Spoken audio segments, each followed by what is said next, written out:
In a world where everyone is quick to react, quick to defend, argue, explode, the real power belongs to the one who remains still, the one who doesn't take the bait, the one who watches the storm without becoming it. The Buddha once said, "You will not be punished for your anger, you will be punished by your anger." Let that sink in, because the moment you react, you give your power away. But when you master the mind, when you train yourself to respond with silence instead of rage, no one can control you. Not with words, not with chaos, not with fear. This is the essence of Buddhist wisdom, to rise so far above the noise that nothing can touch your peace. And in this video, I'm going to share with you 7 powerful lessons that will train your mind to do exactly that. If you're tired of being triggered, if you want to become untouchable, unshakable, and deeply calm, then listen closely, because once you understand this, you'll never react the same way again. 1. Detachment is the key to inner power. In this world, most people live like leaves in the wind, tossed around by opinions, emotions, and circumstances they cannot control. One harsh word from someone and their entire mood collapses. One small failure, and they begin to question their worth. This happens because they are attached to approval, success, comfort, reputation, and outcomes.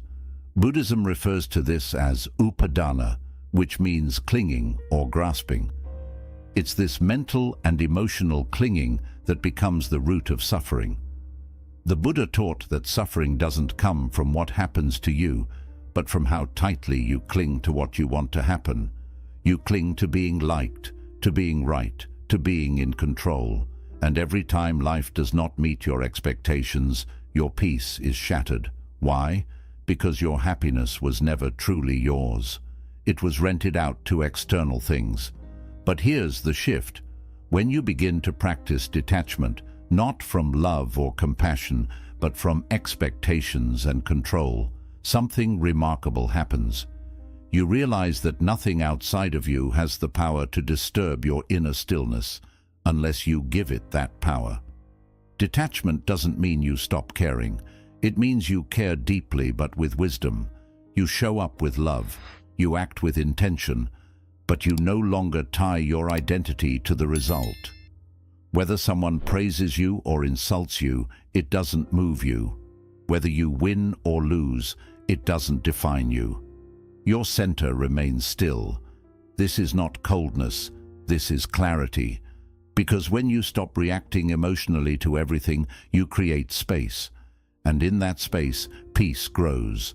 When you truly detach, you become like a tree in a storm, rooted, calm, and unshaken. If someone insults you, you don't need to respond. You smile because you understand. Their words are a reflection of them, not you. If someone praises you, you smile the same way, because you know your value was never based on what anyone thought in the first place. This is inner power. The person who no longer depends on anything external to feel okay becomes untouchable. You don't react. You don't resist. You observe. You breathe. You let go. And in that letting go, you stop being controlled by the world and start mastering yourself. That's when true peace begins. And from that peace, unshakable power rises. 2. Observe, don't absorb. One of the greatest skills Buddhism teaches is the art of watching without reacting. Life constantly throws emotions, words, and energies at you, some pleasant, many unpleasant. People project their pain, their insecurities, their anger. Situations arise that seem unfair or frustrating, and in those moments, most people absorb everything. They carry it in their chest, let it swirl in their minds, and soon they become what they were reacting to. They get angry because someone else was angry. They feel heavy because someone else dumped their negativity on them. But here's the truth. You don't have to absorb the energy around you. You can observe it and let it pass. Buddhist mindfulness practice, especially through vipassana meditation, trains your mind to become like a still lake. No matter what drops into it, a stone, a leaf, a storm, it creates ripples, yes, but it always returns to stillness. In the same way, your mind can witness what's happening without becoming what's happening. When someone speaks with anger, observe the anger, but don't catch it. See it for what it is, a temporary wave passing through their own suffering. When someone criticizes you unfairly, notice how it affects your body and mind, but don't become that reaction. Breathe, watch, let it rise and let it fall. You are not your thoughts, you are not your emotions. You are the awareness behind them, the silent observer that remains steady no matter how loud the mind becomes. This awareness gives you freedom, because once you realize that every feeling, every thought, every judgment is just a passing cloud, you stop chasing them, you stop fearing them, you stop letting them control your behavior. Think of it like this. If someone hands you a burning coal, but you don't grab it, you don't get burned. But if you grab it and hold on to it, now you suffer. That's what absorbing others' negativity does to you. It turns you into a mirror for their pain. But when you observe instead of absorb, you create emotional distance. You stay grounded. You stay light. And no matter how chaotic the world becomes, you are no longer ruled by it. This is not weakness. This is mastery. Because the most powerful person is not the one who controls others. It's the one who has learned to control themselves. So next time the world throws something at you, pause. Don't react. Watch it. Breathe through it. Let it pass. You are not here to carry everyone's energy. You are here to stand in your own. 3. The power is always in the pause. In every difficult moment, before the explosion, before the regret, before the storm, there's a tiny space. A brief moment between what happens to you and how you respond. That moment is small. Most people miss it. But that moment is everything. The Buddha understood this deeply. He taught that we are not prisoners of what happens. We become prisoners of our automatic reactions. And those reactions are fast. Someone insults you, and the ego wants to snap back. Someone cuts you off in traffic, and anger surges like a fire. A challenge appears, and fear grips you instantly. But here's the truth. You are not that first emotion. You are not the knee-jerk reaction. You are the one who can pause and choose. That pause is power. That pause is freedom. In that brief moment, if you train yourself, you can take a breath, come back to your center, and ask, what is the wise response here? Not the emotional one, not the habitual one, but the conscious one. Most suffering begins because we react blindly. We say words we don't mean. We take actions we later regret. And all of it happens because we let emotions hijack the moment. But when you insert a pause, just a breath, a heartbeat of stillness, you break the pattern. You interrupt the storm before it floods your mind.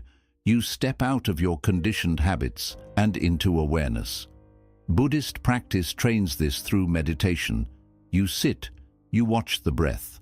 A thought comes, a sensation arises, but you don't act, you pause.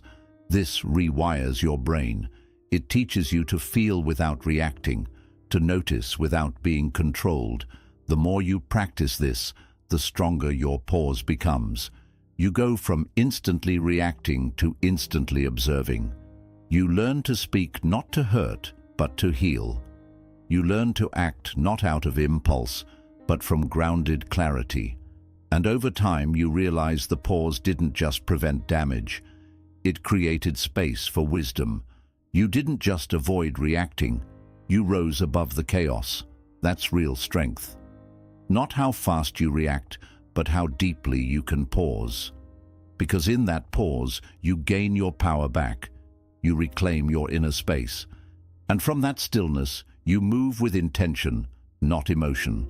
So next time something shakes you, remember, you don't have to react. You can pause, you can breathe, and in that breath, you become free. 4. Let the fire burn out on its own. When someone throws anger at you, the natural instinct is to throw it back. You feel the heat rising in your chest, your thoughts race, and suddenly you're in a battle of emotions trying to prove, defend, or destroy. But Buddhism offers a radical and liberating truth. You don't have to fuel the fire. You can let it burn out on its own.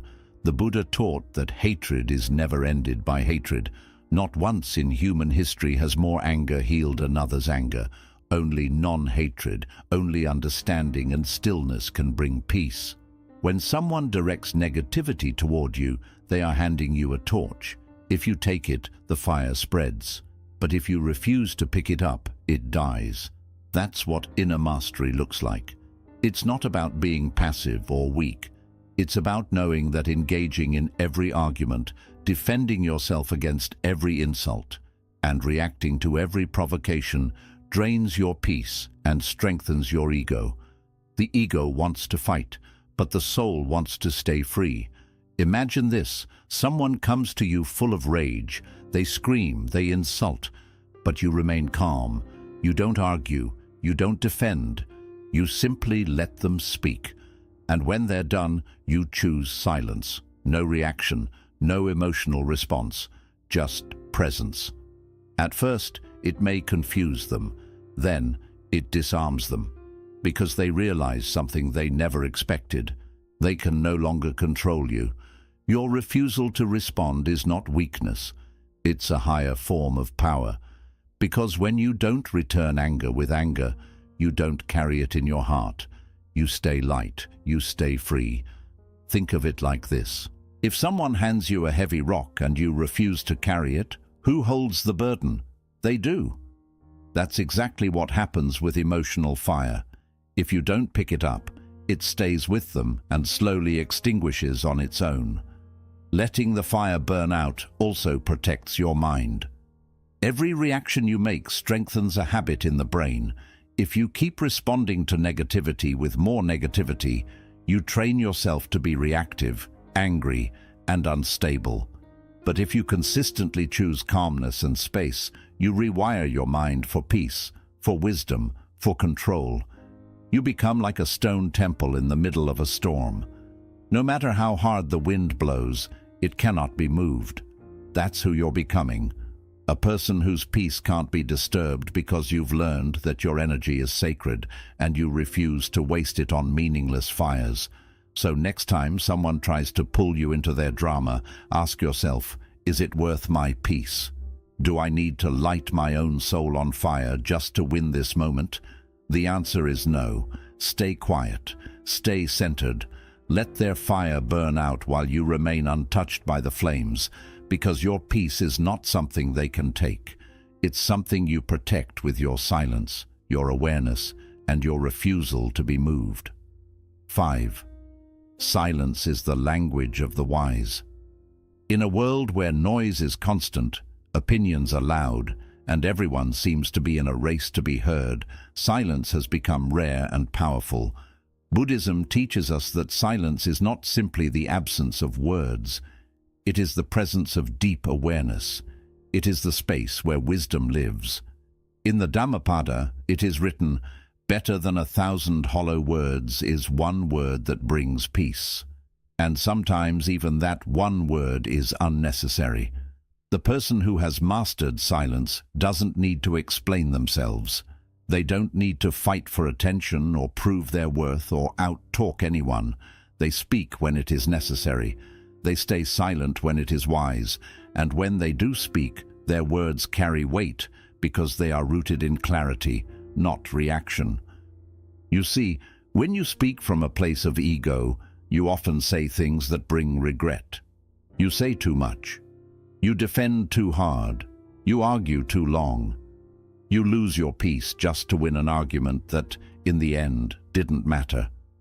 But when you begin to cultivate inner silence, you realize that not every action deserves a response. Not every opinion needs a reaction. Not every insult needs to be answered. This doesn't mean you allow people to walk over you. It means you have become so secure within yourself that you no longer feel the need to prove anything. You realize that your worth is not found in how loud your voice is, but in how steady your spirit remains. Silence is not weakness. Silence is control. It is the ability to stay grounded when provoked. It is the decision to not let external chaos stir your internal peace. When someone attacks you with words, you are faced with two choices. You can react, defend, and fire back, playing the same game of ego, or you can remain silent, not out of fear, but out of deep understanding, because you know their words are a reflection of them, not you. And here is where silence becomes your armor. Imagine someone shouting at you, trying to provoke you, expecting you to break, but you say nothing. You look at them, not with hate, not with arrogance, but with complete stillness. That stillness speaks louder than any words could. It says, "I do not fear you.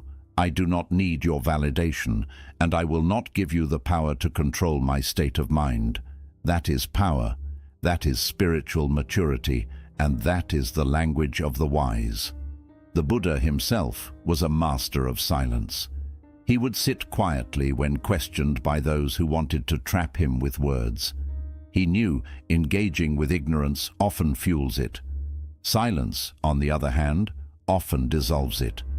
When you choose silence over reaction, you do three things. You protect your energy.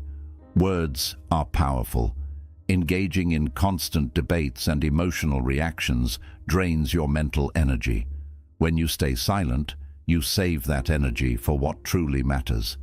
Your inner growth, your peace, your purpose. You gain clarity. In silence, you can observe clearly. You can see the situation for what it really is. You can notice your own emotional response before it explodes. And when you do choose to speak, your words come from wisdom, not from wounds. You break the pattern. Most people expect a reaction. They thrive on conflict. Your silence short-circuits their control. It leaves them confused, powerless. They cannot play with someone who refuses to enter the game. This is why monks, sages, and wise masters throughout history have embraced silence, not just as a practice, but as a way of life.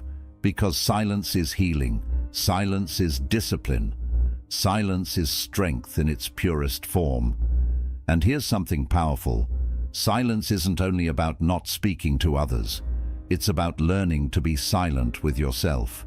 How often do we drown in mental noise, judging ourselves, worrying, reliving the past, fearing the future? True silence is when your thoughts no longer control you, when your mind becomes still like a calm lake, and your awareness simply observes without fear, without craving, without noise. That kind of silence is not just powerful, it's transformational. So if you truly want to become untriggerable, if you want to live from a place of deep peace, begin with this practice. Don't rush to speak. Don't respond out of impulse. Breathe, pause, and ask yourself, is this silence more powerful than anything I could say right now? Most of the time it is, because silence doesn't mean nothing is happening. Silence means everything is happening internally. It's in that silence that you grow. It's in that silence that you heal. And it's in that silence that you discover the power you've always had, but were too distracted to notice. 6. Acceptance ends all suffering.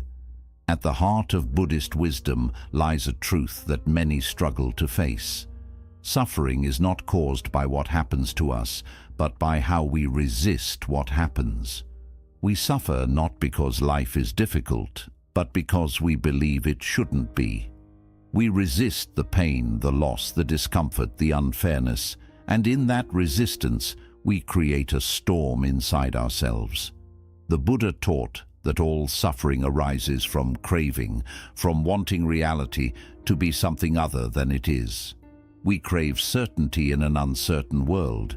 We crave comfort in a world that constantly shifts. We crave control in a universe that owes us none. But life will not always go according to your plan.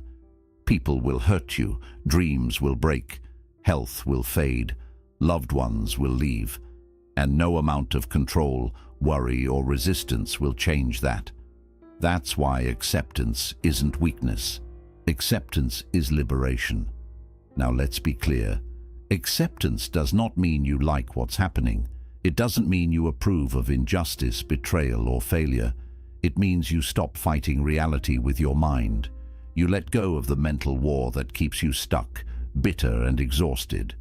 When something painful happens, your first instinct might be to say, "This shouldn't be happening." But that thought alone doubles your suffering. You feel the pain of the event and the pain of resistance.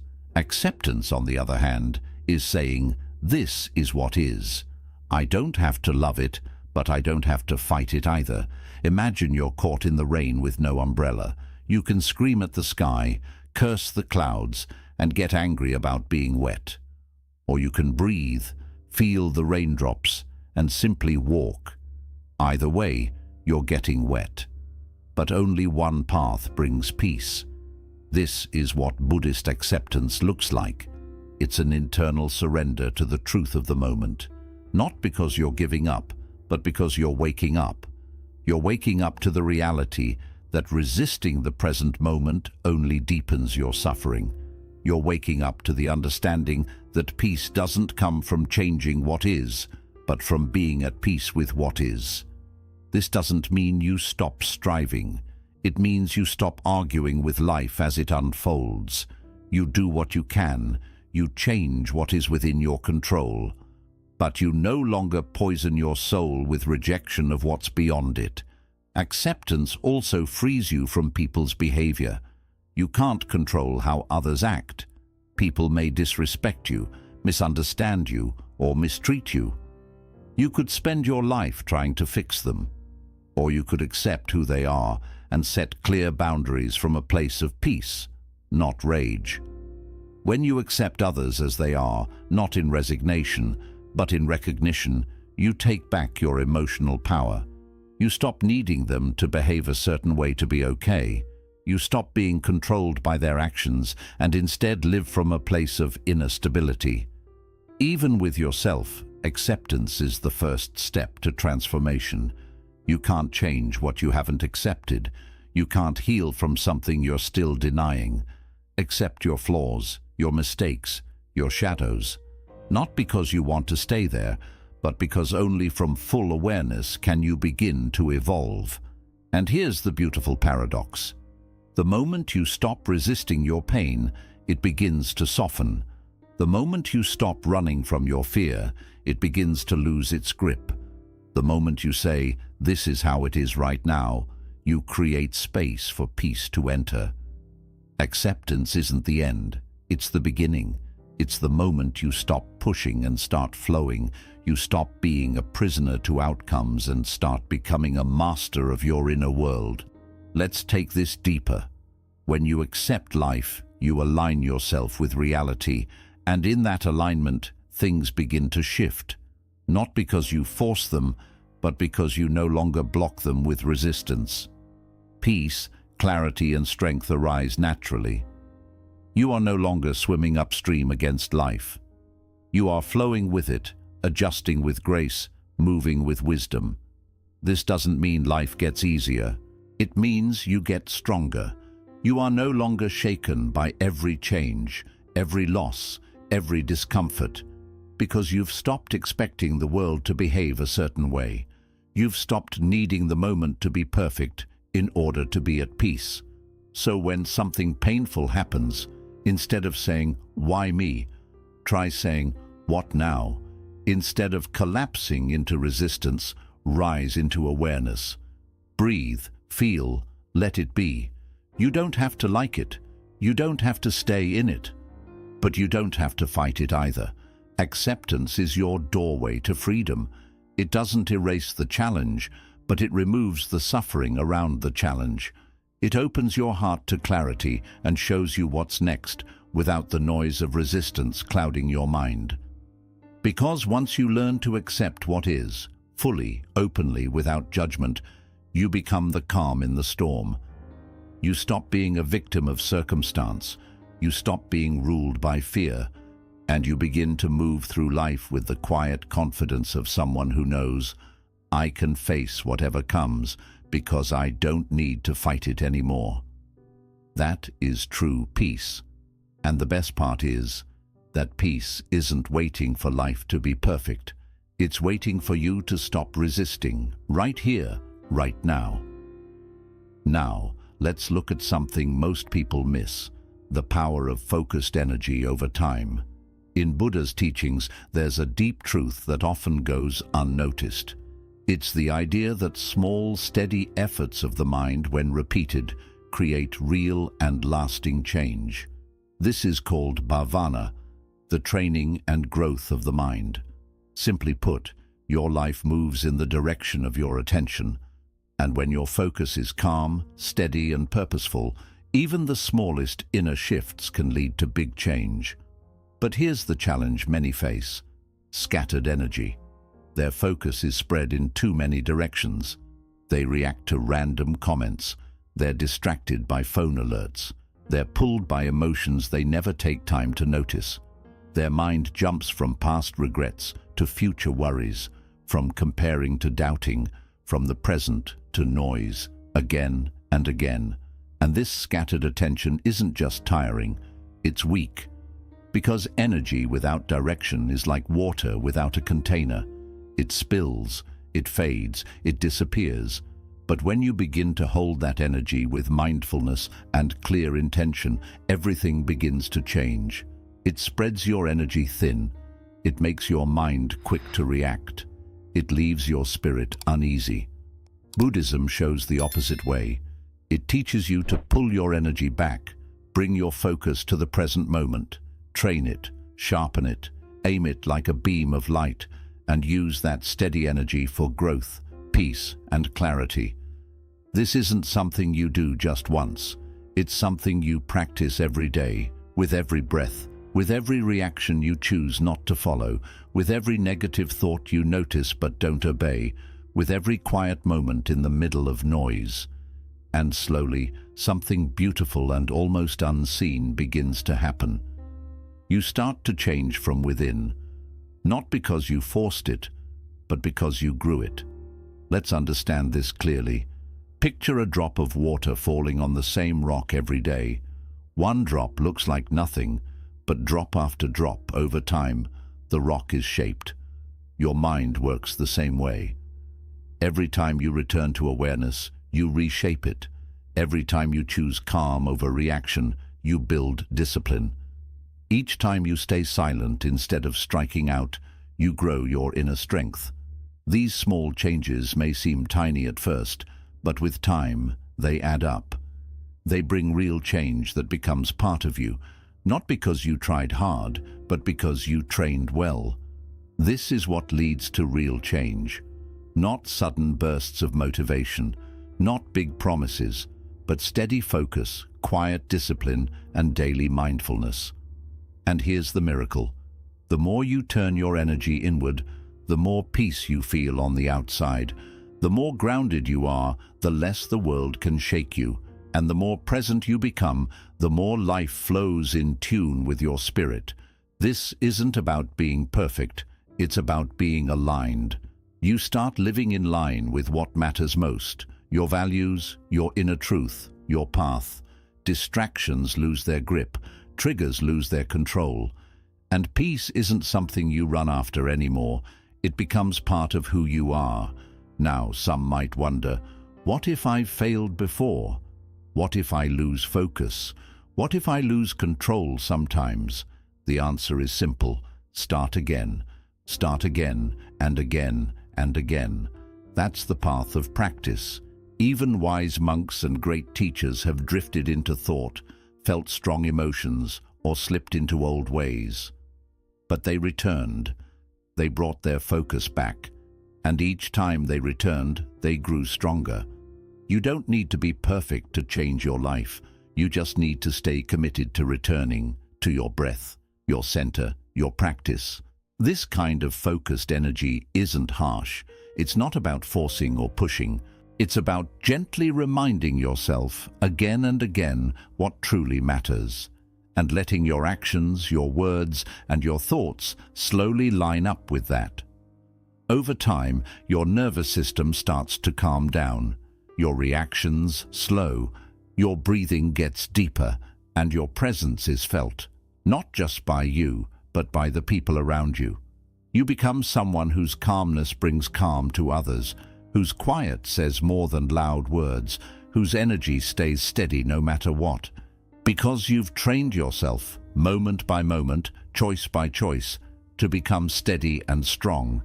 That's the power of focused energy over time. And that's what Buddhism helps us see. You don't have to conquer the whole world. You only need to fully meet this moment, with mindfulness, with care, and then do it again. One breath at a time, one pause at a time, one mindful action at a time. Because when you do, your whole life begins to shift. Not all at once, but deeply, slowly, and beautifully.